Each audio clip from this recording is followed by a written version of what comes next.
સૌથી મોટો ગ્રાહક જે કસ્ટમર કહેવાય ને, આવક વાળો સમાજ આ છે.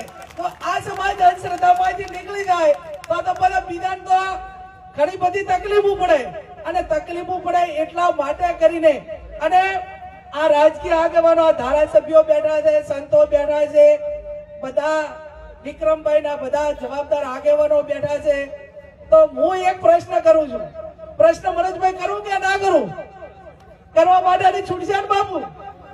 સમાજના આગેવાન થઈ જાય એ ટાઈમે આપણે સમાજને અનેક વાતો કહીએ છીએ કે ભાઈ અડધી રાતે મારો દરવાજો ખખડાવજો, અને હું ઠાકોર સમાજના આટલા વોટ છે ને એટલા માટે કરીને કોઈ પણ પક્ષની ટિકિટ માંગુ છું, અને મારો સમાજ આવડો મોટો છે એટલે મને ટિકિટ મળવી જ હોય.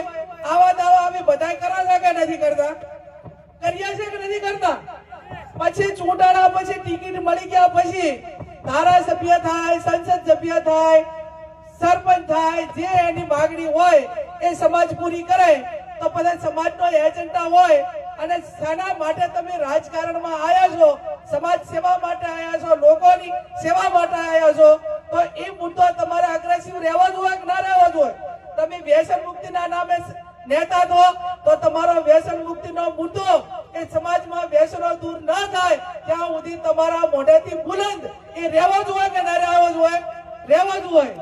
અને બીજું બાપુ કે નેતા થયા પછી, કોઈ પદ ઉપર આવ્યા પછી બીજી વખત ચૂંટાવા માટે સમાજ કે બીજા વોટ આપશે કે નહીં આપે એ બધી પરવા કર્યા વગર તમારે દારૂડિયાને કઈ ના કહી શકાય વોટના બીકને કારણે, તમારા બુટલેગરોને કઈ ના કહી શકાય વોટના દતારે. એટલા માટે તમારા સમાજમાં ખોટું કરતા હોય એને ખોટું ના લાગી જાય એના માટે તમારે કઈ ના બોલવું.